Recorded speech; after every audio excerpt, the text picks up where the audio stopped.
Halo teman-teman semua. Wah, ini hari ini kita bukan kedatangan. Soalnya ini jarak jauh jadi bukan datang ya. Iya. Ketemuan. Ketemuan. Ini aku ajakin ngobrol siapa lagi yang nggak tahu sih, yang namanya Augie Martinus. Wih. Yes. Terima kasih Fit udah ngundang gue, dan seneng banget gue kalau misalnya diundang untuk sharing apapun ya, dari kisah gembira dan sampai kisah yang menyedihkan, tapi semuanya konsepnya bersyukur. Ya benar luar biasa. Iya. Oke, mau ceritain dulu nggak? Iya. Oke, itu sebetulnya tuh kan orang taunya kan suka banget di dunia basket, sampai bikin one lah, sampai jadi presenter. Dulu aku sering nonton, maksudnya bawain acara NBA apa segala gitu kan. Sebetulnya Oke itu awal muasalnya gimana sih? Awalnya selalu seru sih. Awalnya adalah sebenarnya manusia biasa, seorang cowok yang jahil, yang senang godain cewek, senang godain guru, suka celetuk di sekolah, nyeletak celetuk gitu ya. Sekolahnya pinter nggak pinter-pinter banget, bodoh juga enggak, bego iya. Jadi itu aja sih, gue adalah orang yang kayak gitu, dan emang akhirnya senangnya ke dunia entertainment ya karena akhirnya ada kesempatan, dan ya puji Tuhan sih, maksudnya itu akhirnya sebuah jalan yang gue jalanin sampai sekarang. Dan ya aslinya sih gue cuman gitu doang ya, sampai akhirnya ngalamin kerja di radio sebagai penyiar. Jalannya jadi semakin terbuka lagi ke dunia entertainment, mulai ke TV, terus akhirnya ya udah berlanjut lah. Nah kalau basketnya sendiri sebenarnya ya berawal dari hobi. Cuman biasanya cowok nih hobinya semua sama, adalah sepak bola dulu. Jadi sama, gue juga sepak bola dulu. SD sepak bola, SMP mulailah beralih ke basket karena ada temen yang ngajakin basket, dan akhirnya ya udah gue mulai basket terus-terusan sampai gue ceritain sih soal kecintaan gue sama basket di buku gue. Buku gue judulnya Jam, cerita tentang pengalaman basket sampai waktu itu gue sempat jadi manajer timnas basket putri SEA Games. Dan ceritanya begitu, menurut gue ya, itu cerita yang luar biasa, tapi bukunya nggak laku. Jadi silakan kalau mau beli aja. Nah, itu sih. Ini sebenarnya aku yang pengen tahu nih. Maksudnya kan sebetulnya kalau zaman sekarang nih kan basket boleh bilang populer banget gitu ya, populer banget. Anak-anak rata-rata tuh kalau ngomongin basket tuh kalau di sekolahan tuh pasti wah cowok-cowok yang itu kayak wah ngetop gitu kayak. Terus tapi kan permasalahannya kita walaupun hobi basket nih, tapi nggak semua dari kita itu punya kan kesempatan jadi pemain nasional dong, bener nggak? Iya. Karena kan seleksinya ketat, mungkin postur juga ya mau nggak pengaruh banget gitu kan. Iya. Tapi kan gimana sih kalau dari Augie bisa berkarir atau berkarya ya, kita bicara berkarya di dunia basket walaupun kita nih sama-sama pecinta basket, tapi kita nggak jadi timnas gitu doang. Iya. Gimana sih ceritanya bisa sampai manajer timnas tuh? Ya, jadi yang menarik adalah sebenarnya kita harus tahu dulu passion kita ya. Kita senangnya apa, sukanya apa. Melakukan passion tuh mungkin paling simpel adalah kita cuma ngelihat gini. Kalau kita ngelakuin itu, happy. Kita kalau ngelakuin itu, seneng. Kalau kita ngelakuin itu, nggak mikirin duit. Kalau kita mikirin itu, kalau kita ngejalanin itu, kita bisa menghabiskan waktu dengan cukup lama tanpa kerasa. Nah itu menurut gue itu yang namanya passion. Dan buat gue di basket itulah yang gue ngerasa seperti itu. Padahal ya balik lagi, benar kata lu Fit, gue bukan pemain basket. Gue tinggi badan enggak, tinggi hati iya. Badannya besar badannya nggak besar kayak pemain center, tapi betisnya besar.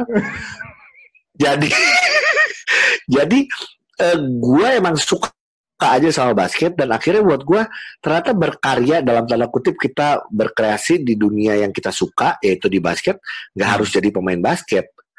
Mungkin gue sempat cerita bahwa gue tidak pernah jadi pemain inti. Bahkan gue selalu menjadi pilihan terakhir. Bahkan sudah di menit-menit terakhir pun gue sempat nggak dimainin. Ternyata gue baru sadar, oh gue masuk tim sekolah itu dulu karena gue punya mobil akomodasi ternyata. Itu dan gue jalanin karena namanya seneng. Gue di zamannya Jordan lah. Ya mungkin kita tahu lah, kita lagi gila-gila film Last Dance kemarin. Ya gue tergila-gila sama Jordan dan Chicago Bulls. Dari situ gue jalanin, ikutin sampai akhirnya ya udahlah, buat gue bikin Happy Ballers barengan sama Coki Sitohang, sama Ujo Project Pop Yosi, itu adalah bagian dari passion juga karena kita, puji Tuhan kita sering diundang sama acara-acara di kampus, sekolah, perusahaan untuk mengisi acara. Akhirnya awalnya kita disebutnya adalah celebrity team. Kita nggak suka aja sama nama terlalu tim selebriti gitu. Jadi akhirnya kita bikin apa ya? Keluarlah ide dari Ujo yang bilang, gimana Gi kalau kita bikin Happy Ballers, karena kita tujuannya happy loh, bukan nyari uang di sini. Cari uang ya di setiap profesi kita masing-masing. Di sini tuh tempat kita ngumpul, tempat kita saling support. Nah itu Happy Ballers. Makanya kita seneng ngelakuin segala sesuatu basket, tapi happy, terus kadang dapat duit juga, ya udah seneng lah gitu. Itu dari basketnya sampai jadi manajer timnas. Menarik sih buat gue tuh pernah di satu waktu tiba-tiba kepikiran karena gue jadi presenter basket, pernah jadi MC basket, sangat dekat sama dunia basket, kenal sama pemain basket, dekat sama organisasinya Perbasi. Gue pernah tiba-tiba mikir, aduh lucu juga ya kalau punya tim basket, klub basket gitu. Tapi akhirnya mikir lagi, kalau gue punya tim basket, satu, gue tahu banget kita harus punya duit yang siap untuk kita buang dalam tanda kutip ya. Karena di Indonesia kita tahu basket belum yang gimana. Oke, tapi nah udah, gue nggak punya itu. Tapi keinginan gue begitu besar sampai akhirnya ketemulah sama teman gue Christopher, pemilik CLS waktu itu, managing partnernya, Itop itu. Akhirnya dia punya kesempatan ditawarin untuk jadi manajer timnas putri. Karena dia kan punya tim Surabaya Fever kan. Akhirnya Itop bilang, karena gue pernah cerita sama Itop, itu bilang, kenapa nggak satu orang yang tidak punya kepentingan apa-apa, dan dia gila sama basket. Gue yakin dia pasti ngelakuinnya juga total. Akhirnya muncullah dari Itop dan ketua Perbasi pada zaman itu Pak Anggito Abimanyu, menyampaikan. Pak Anggito pun langsung setuju bahwa wah gila nih, Ogi kan gila basket. Ya udah, akhirnya kesempatan itu ada. Singkat cerita, kalau mau panjang cerita maksudnya beli bukunya. Singkat cerita adalah Tuhan kasih kesempatan untuk mendapatkan medali perak setelah 18 tahun gak pernah dapat medali, dan perak itu adalah prestasi terbaik kita 24 tahun sebelumnya, artinya tahun 91. Jadi setelah 91 dapat perak, 97 terakhir perunggu, kemarin 2015 gue dapat perak lagi. Ya akhirnya gitu Fit, bahwa gue gimana nggak happy ya, sampai sekarang selalu gue ceritain. Kenapa? Karena gue bukan pemain basket, gue bukan pemain inti, gue jarang main, tapi gue punya medali SEA Games yang nggak semua orang punya. Iya benar. Oh jadi mulainya dari situ ya, Iya, sebenarnya dari passion lah, dari seneng basket lah, sampai akhirnya sekarang bikin one on one, kemarin bikin satu gerakan barengan sama pemain basket, bikin basket Indonesia lawan COVID-19, semua keluar dengan sendirinya karena seneng sama basket, dan ya udah, ya itu gue lakuin sih. Untuk sama kayak lu Fit, apa yang gue lakukan semoga bisa jadi hal yang baik buat orang lain. Bisa menginspirasi minimal untuk keluarga gua, untuk orang-orang di sekitar. Kalau bisa jadi pengaruh yang baik buat banyak orang lagi, ya bersyukur banget gitu. Benar. Nah sebetulnya kalau zaman sekarang mungkin hal itu sih kayaknya sih ke depan sih bakal sangat dimungkinkan ya buat generasi muda. Kalau zaman kita nih kan jujur aja, aku sih bukan apa-apa ya. Kita ini masih kepentok sama dulu mungkin orang tua apa segala. Kalau lu mau main basket tuh nanti hidupnya gimana kan gitu kan. Kita ngomong jujur aja, maksudnya zaman-zaman dulu mantan-mantan pemain itu kan akhirnya juga harus berjuang sendiri, entah mereka karena background-nya kuat atau mereka ya memang survival-nya luar biasa gitu. Tapi kalau zaman sekarang mungkin ke depan sih harusnya lebih memungkinkan ya. Ya. Hanya lebih banyak sekarang sih ya Fit, kalau gue lihat akhirnya pemain basket sekarang mereka sudah pada pinter-pinter. Akhirnya gini, gue bersyukur ya mereka banyak yang sekarang sekolahnya juga selesai. Itu sangat penting buat gue, pendidikan tetap nomor satu.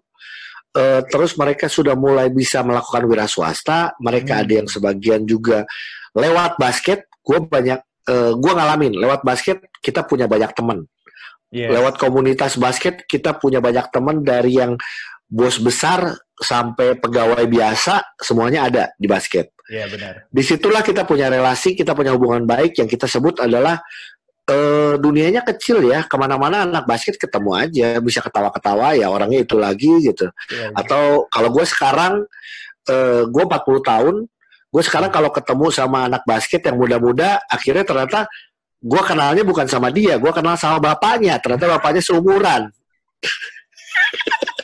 Dan beberapa orang, contoh lah, ada yang namanya Vincent, tiba-tiba gue tuh, ya bapak lu Citek, ya ampun, zaman dulu gue ngefans banget sama bapak lu, gitu kan? Iya bener. Jadi artinya banyak hal yang gue lihat, banyak hal positif dari komunitas basket, dari komunitas olahraga. Makanya gue selalu menyarankan anak-anak muda selalu punya komunitas. Lu punya hobi, lu punya kumpul, nggak cuma tinggal sendiri, karena susah juga. Sekarang anak-anak sekarang kan mainnya PUBG sama Mobile Legend ya. Iya, makin malas bergerak ya, makin malas bergerak gitu. Ya, walaupun benar. Itu juga ada interaksi gitu, tapi buat gua olahraga penting ya, itu ya olahraga ya. Paling penting sih kalau menurut gua ya gitu. Tapi dan masalahnya Mobile Legends sama PUBG kan duitnya gede, Ji. Iya, tapi gua belum bisa nih. Padahal pengen belajar. Iya, gue sampai ngeliat gini loh, Fit, gue kaget banget. Rumah gue tuh nggak terlalu jauh sama Mall Taman Anggrek. Dan waktu itu di Mall Taman Anggrek gue lihat ini ada apa nih, rusuh atau apa, ramainya penuh banget dari bawah sampai ke atas. Itu cuma kompetisi Mobile Legend. Iya bener. Itu gila sih. Bener. Ya. Terus hadiahnya juga gila bener. Ya kalau hadiah gue bisa ngomong gini. Kalau hadiahnya Mobile Legend urutan 1 ya, jutaan atau ratusan juta, basket tuh urutan ke 156 kali. Hadiahnya kecil, MVP-nya cuma 5 juta, ya ampun. Mendingan dagang, lu jualan online 5 juta beres dalam 2 hari kali. Bener. Jadi, nah, aku tuh selalu dari dulu ya, maksudnya penasaran tuh gini, Indonesia ini kan sumber daya luar biasa kan, tapi kan basket ini kalau boleh dibilang masih sampai sekarang ini belum bisa apa ya, Asia Tenggara aja masih survive gitu kan. Kemarin aku waktu di Semarang tahun lalu tuh kan ada ASEAN School Game, ASEAN apa ya? Yang di Semarang ya? Di Semarang itu. Jadi kan waktu itu finalnya tuh putra tuh Indonesia lawan Filipina. Aku ngeliatin, gile, postur nggak kalah loh, tapi mungkin mentalnya kalah. Jadi belum apa udah drop duluan gitu. Nah, aku tuh penasaran gini, Gi.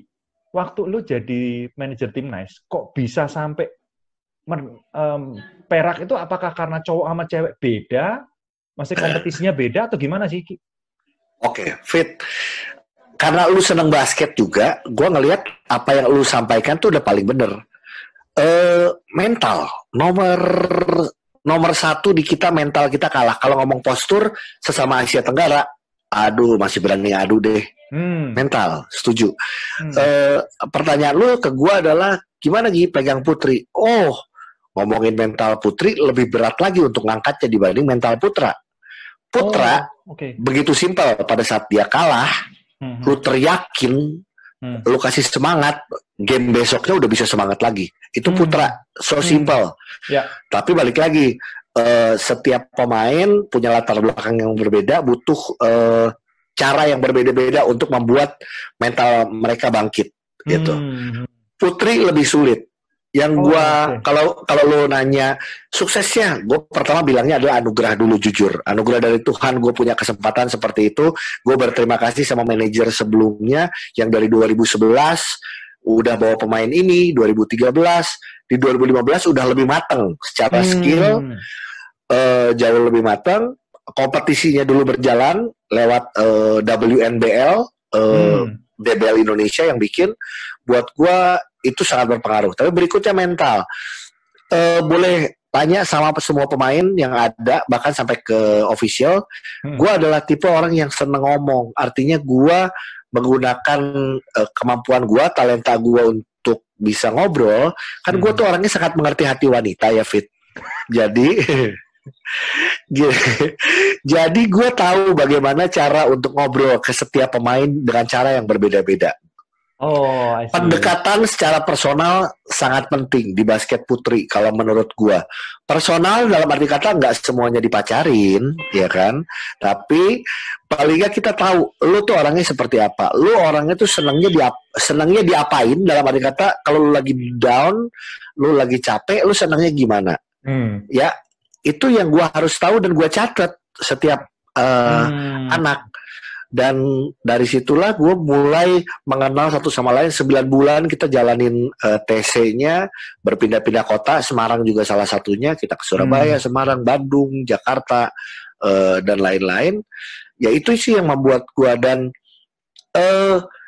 mental membuktikan kita jadi urutan 2 waktu itu mendapatkan medali perak. Kenapa gue bisa bilang Hmm. mental?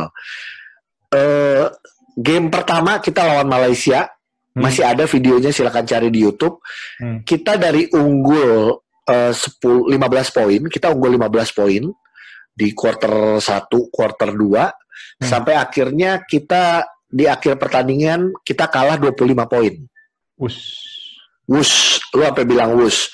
Artinya game pertama kita langsung kalah 25 poin, drop sedrop-dropnya, termasuk Hmm. gua. Hmm. Dan kalau di basket putri kita nggak ada bagi pool, tapi semuanya Hmm. ketemu round robin. So Hmm. every game it's a final game, ya kan? Hmm. Pada Hmm. saat kalah di game pertama, wah gila, berarti makin berat. Gue masih ketemu besoknya Singapura, tiap hari main. Besoknya Hmm. Singapura, besoknya Vietnam, besoknya Filipina, Hmm. besoknya Thailand. Hmm. Gitu. Jadi wah gila, lawan Malaysia aja udah kalah. Sampai sempat kalau di gue kepikiran, wah apa gue sia-sia ngejalanin ini gitu ya. Hmm. Tapi ya balik lagi, setelah itu mental yang berbicara. Hmm. Gue juga dikuatkan sama, waktu itu ada Itop juga yang nguatin gue. Ada beberapa pemain, gue juga balik nguatin pelatihnya, gue Hmm. nguatin pemainnya. Di dalam pemainnya ada Marlina Herawan, dia pemain hebat juga, kapten. Dia nguatin pemain lain, saling support, kerjasama. Ya buat gue kebersamaan itulah, saling percaya itulah yang akhirnya membawa kita jadi medali perak. Karena dari awal gue bikin tim ini, gue bikin 6 filosofi dan ditaruh di jersey latihan masing-masing. Ada yang namanya pride, satu Hmm. kebanggaan. Ada yang namanya confidence, setiap Hmm. pemain harus punya confidence. Ada yang Hmm. namanya trust, setiap pemain harus percaya sama pemain lain. Pemain juga harus percaya sama manajemen. Manajemen juga harus percaya sama pelatih. Pelatih juga harus percaya sama pemainnya. Lalu juga ada teamwork, jelas namanya basket, kita olahraga teamwork. Kita sudah lama nggak dapat medali, berarti nggak cuma teamwork aja. Kita butuh hard work, Hmm. kerja keras. Dan terakhir gue bilang, semuanya itu nggak akan bisa kalau kita tegang. So we have to be fun. We harus fun. Ya, ya, ya, Latihan ya. harus fun. Tanding pun setegang-tegangnya kita harus fun. Dan buat gue, 6 filosofi itu berhasil sih. Dan ya puji Hmm. Tuhan, balik lagi ya, itu sekali lagi anugerah dari Tuhan dan kerjasama semuanya, sampai dari pemain, pelatih, sampai official yang bawain box S juga, buat gue itu adalah pahlawan. Ya, ya, ya, Gitu. ya, benar-benar. Aku tuh Mental sih pernah penting banget tuh. penting banget ya. Aku tuh pernah ngobrol ya sama Coach Uh, Cecep. Waktu itu ya, ketemu di mall, aku tanyain, Coach, aku nanya dong gitu. uh, Kalau bikin klub di Indonesia tuh udah profit belum? Wah, belum itu. Itu orang gila semua yang punya klub. Sebab penting duit Iya. terus dia bilang. Betul, bakar duit. Kapan kira-kira kalau Indonesia kepengen bahwa ini jadi industri yang bagus gitu ya, sehingga pada akhirnya kalau klub itu untung kan pastinya semua ini prestasi pasti akan ngikutin dong pasti. Nah, Ya. kalau menurut Ogi nih yang udah pernah jadi manajer, kira-kira tuh apa sih yang harus dilakukan? Ini Pertama adalah regulasi yang jelas dari organisasinya, Perbasi.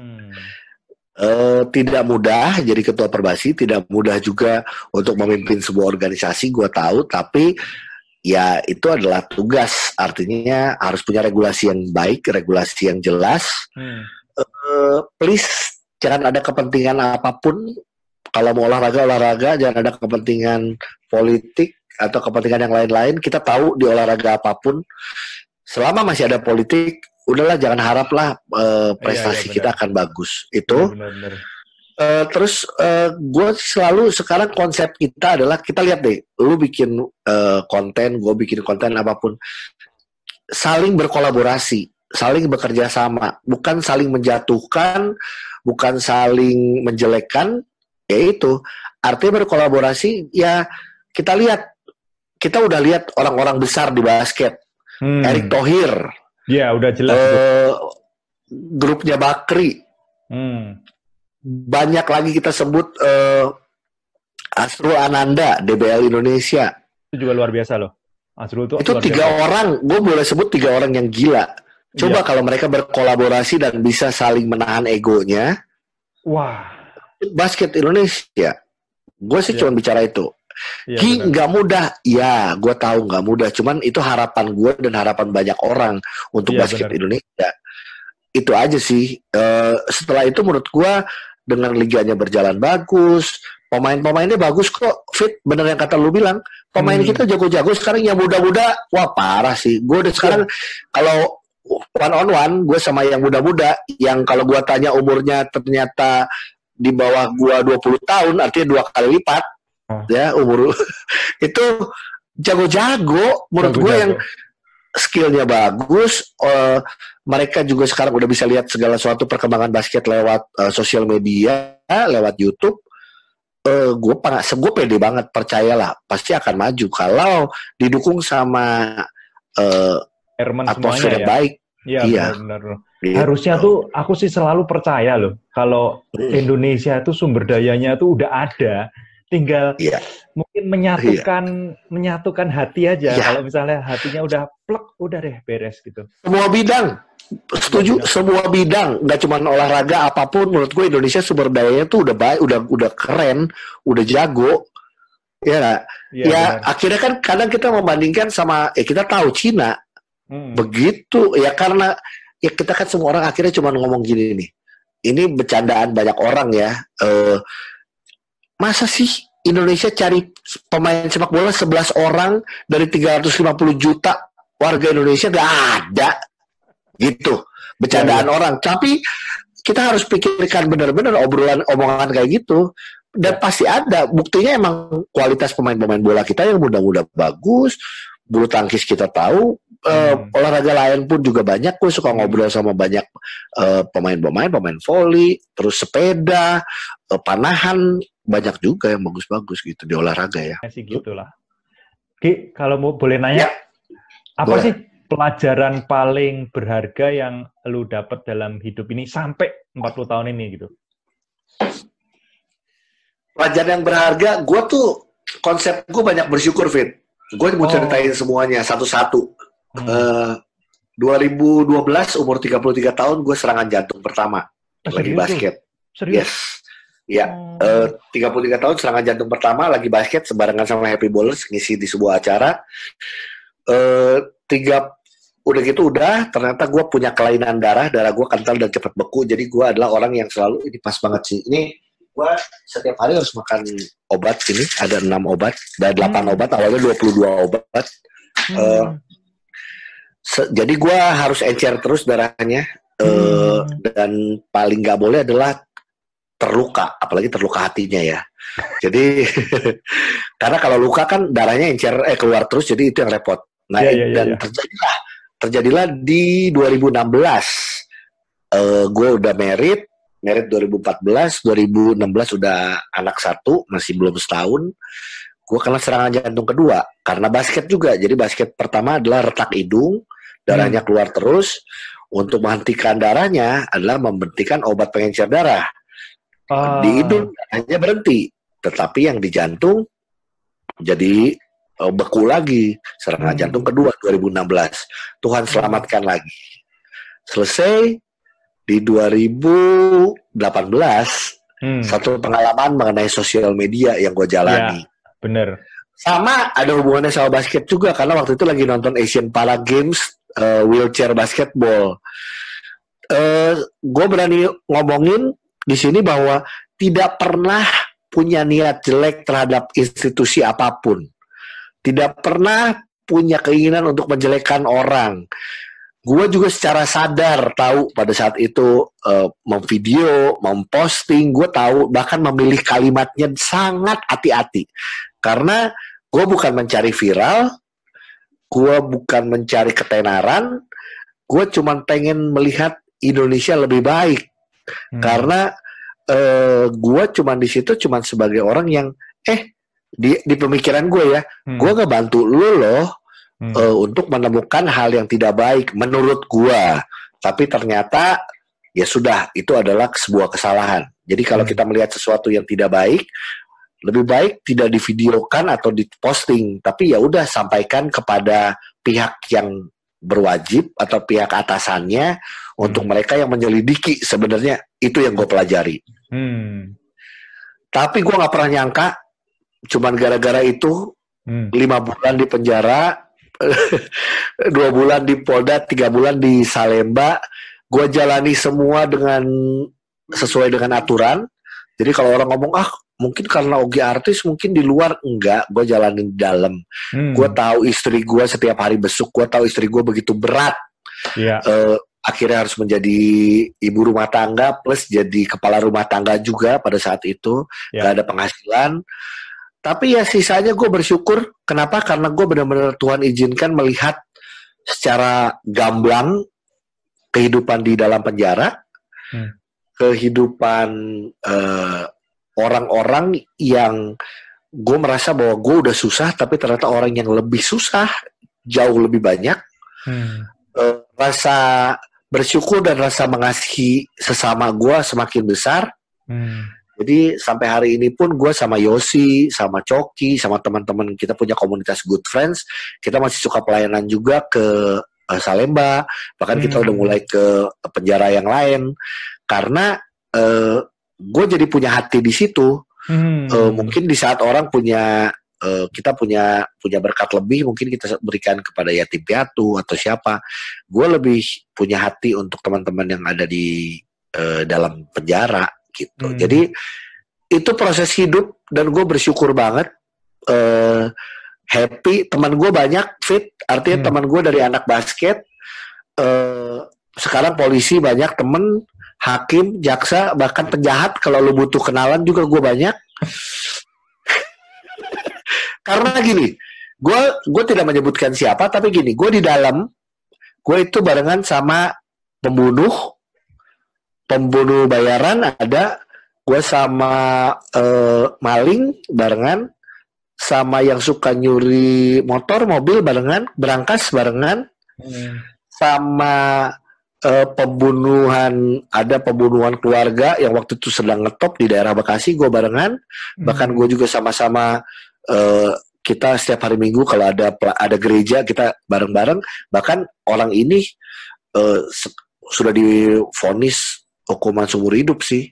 Ya, tapi gue bersyukur gue pernah kenal dia, pernah cerita sama gue, pernah ngobrol sama gue pernah kasih makanan ke dia.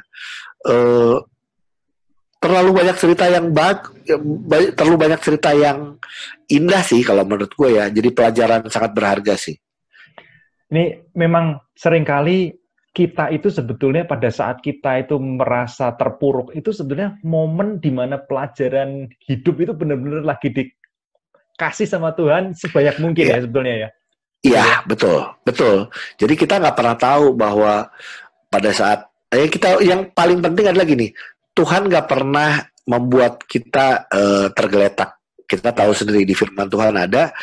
Jadi gue tahu banget pada saat gue lagi berat banget, gue ngerasa terpuruk-puruknya nggak mungkin. Gue tahu tangan Tuhan pasti memegang gue. Tapi tinggal kitanya percaya nggak kalau tangan kita dipegang sama Dia, gitu loh. Benar. Proses itu lumayan lama, Fit. Artinya gue tuh pas di dalam ya, gue tuh masih nggak terima. Gue tuh ngelihat kiri kanan gitu ya, gue masih yang, kok gue sih yang ada di sini? Gitu. Terus sampai akhirnya gue nangis terus di dalam. Istri gue tahu banget. Terus gue juga bisa bercerita bagaimana gue sampai hari ini gue berteman dalam kata sama-sama mensupport barengan sama Ibu Ratna Sarumpait karena gue barengan di dalam. Gue tidak melihat sisi politik apapun. Gue cuma melihat bahwa dia adalah seorang ibu umur 70 tahun, tidak muda, ada di dalam penjara. Kasusnya apapun, menurut gue menghargai dan menghormati dia sebagai orang tua dan mengasihi dia. Sampai hari ini gue masih komunikasi. Kemarin pun kita juga kontak-kontak karena kebetulan anaknya juga kan sesama di dunia entertainment kan, Atika gitu. Jadi gue bersyukur sama keadaan itu. Tapi gue manusia biasa, gue nangis, gue tiap hari, buat gue sehari kayaknya gak 24 jam deh pada saat itu. Kayaknya gue setiap bangun, kok gak selesai-selesai sih hari ini ya. Lama banget. Orang ngomong, Gi, 5 bulan, iya, 5 bulan tuh berasa 5 tahun. Banyak teman-teman gue yang nanya, serius Gi, yang bener, kalau gak percaya masuk deh. Ya bener. Kita kalau lagi ngelakuin sesuatu yang kita happy itu kayaknya waktu cepat. Tapi kalau kita ngelakuin sesuatu yang bener-bener kita nggak happy banget itu waduh lama banget kayaknya.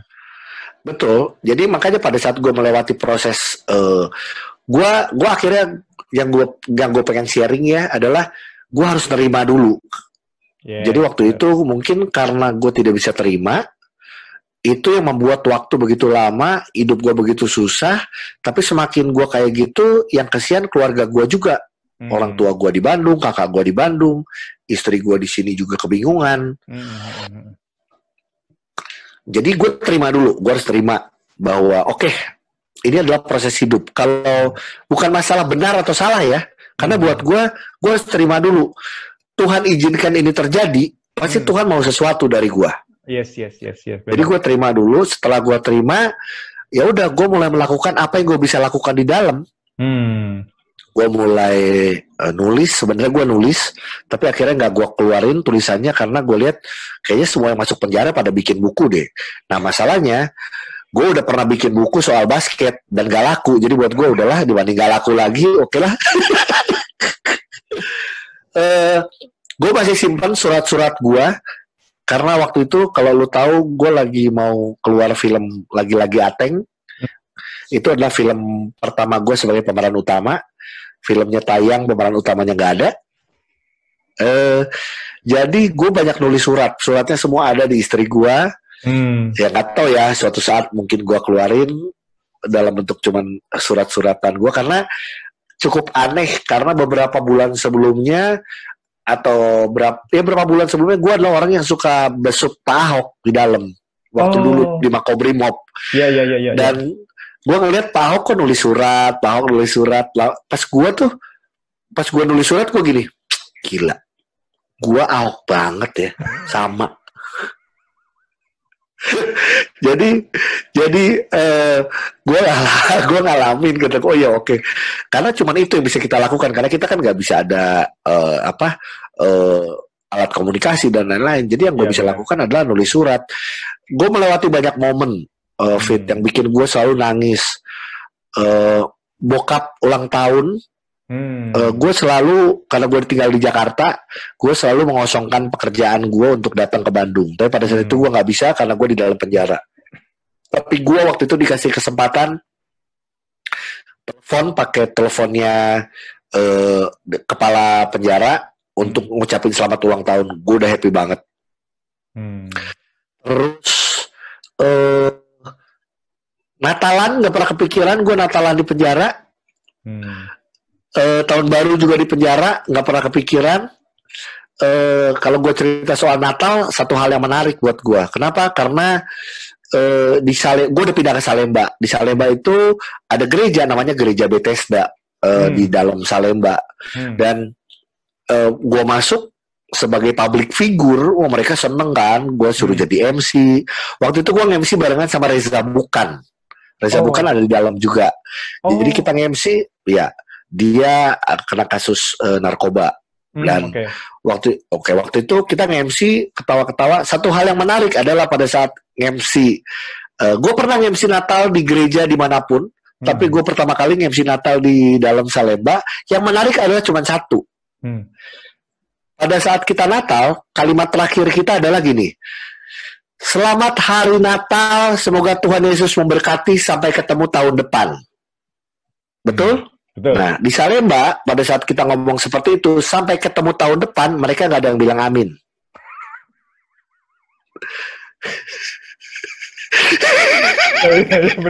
Karena mereka mau keluar. Iya dong, semua pada pengen cepat keluar. Gitu.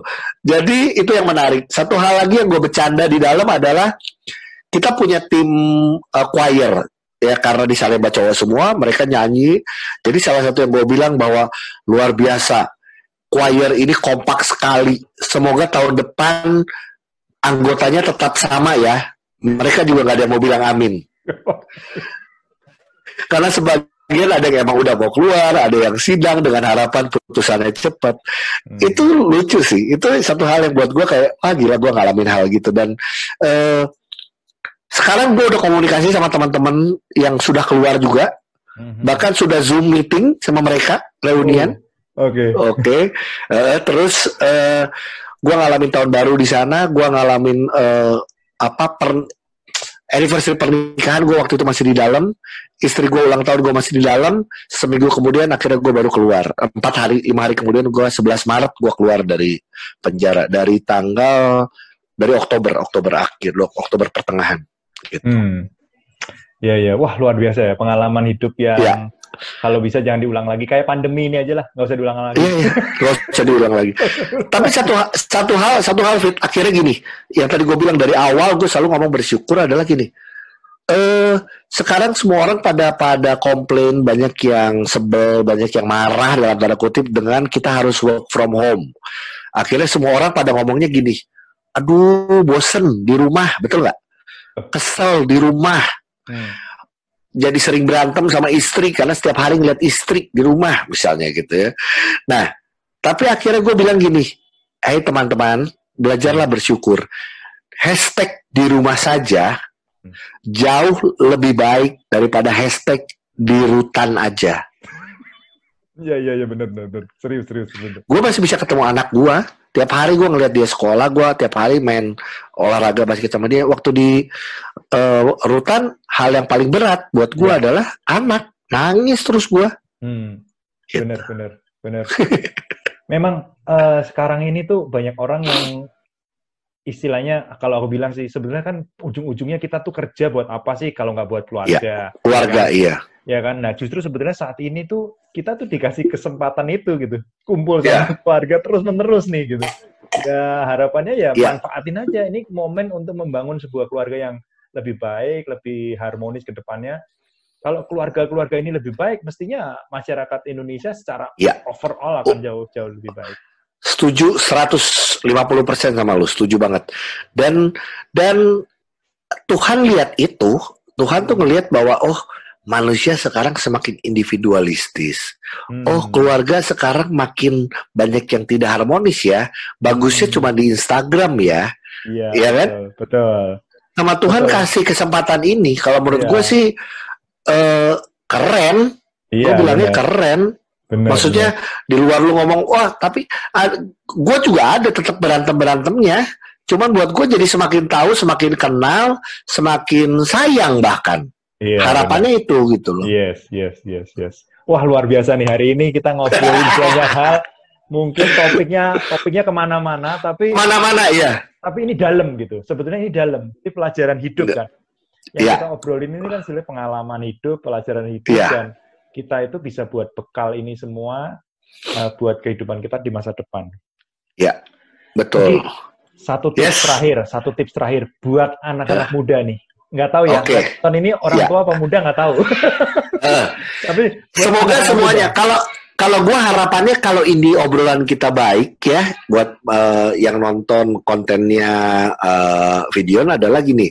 Kalau ini bagus, yang nonton orang tua, sampaikan juga ke teman-teman sama ke anaknya. Tapi kalau ini anak-anak muda yang nonton, jadikan ini bekal yang baik buat masa depan kalian.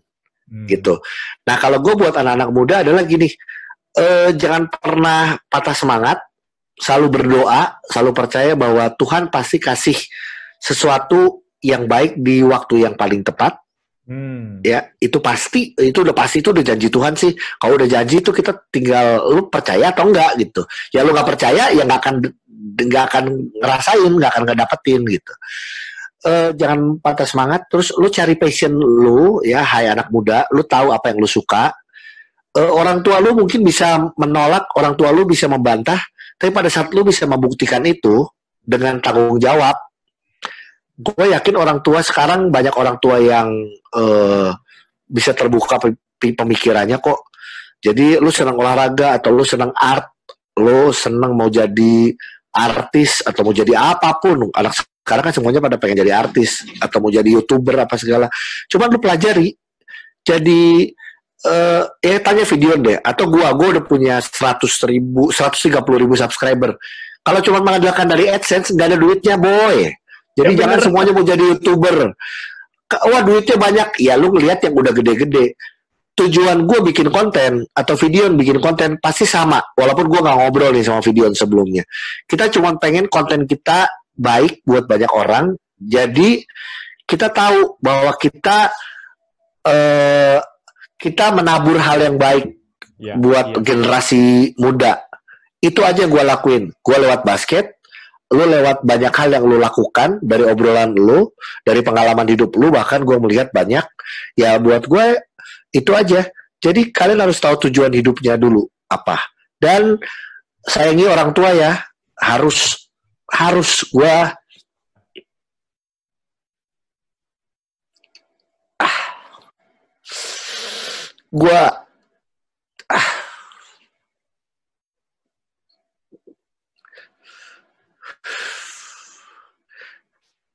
aduh.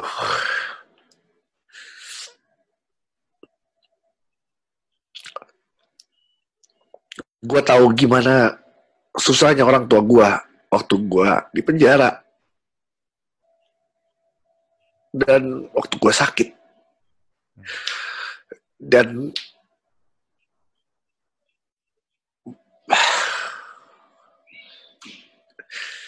ya yang kita bisa lakuin sebagai anak ya mendoakan saya sama mereka, karena gue lagi kangen banget, gue nggak bisa pulang ke Bandung. Karena kan lagi ini kan corona, jadi mau pulang, lagi pengen pulang banget ke Bandung. Itu aja sih. Tetap mau gue udah punya anak segala macam, ya gue tetap anak dari orang tua gue, ya kan? Iya benar. Itu aja. Aku juga kan 2017 tuh papiku nggak ada, jadi sampai sekarang tuh masih kebayang. Kayak kemarin masih duduk di situ loh si papi loh. Ya. Iya. Jadi kalau teman-teman masih punya orang tua ya ini momen-momen terbaik ya harus sering-sering. Iya. Oke. Thank you banget Gi. Fit, thank you banget. Gue juga terima kasih gue bisa sharing ini. Gue seneng banget. Gue selalu seneng kalau bisa sharing hal yang baik. Ya, aku pribadi belajar banyak sekali hari ini dari Ogi tentunya. Harapannya banyak teman-teman yang nonton juga mengambil hikmahnya. Thank you, Ogi. Yes. Thank you. Ya, Fit, thank you. Sama-sama ntar kita ketemu ya. Enco, say hi dulu nggak sini? Sama Om sini. Tapi tahu nggak? Aku ganti baju mulu. Ngapain ganti baju mulu? Aku kena es krim. Aku keringat. Oke, keringetan. Iya. Oke, Fit, thank you ya. Buat Diana ya. Ya, disalamin ya. Ya. Thank you. See you. Thank you. Dadah, Fit. Dadah.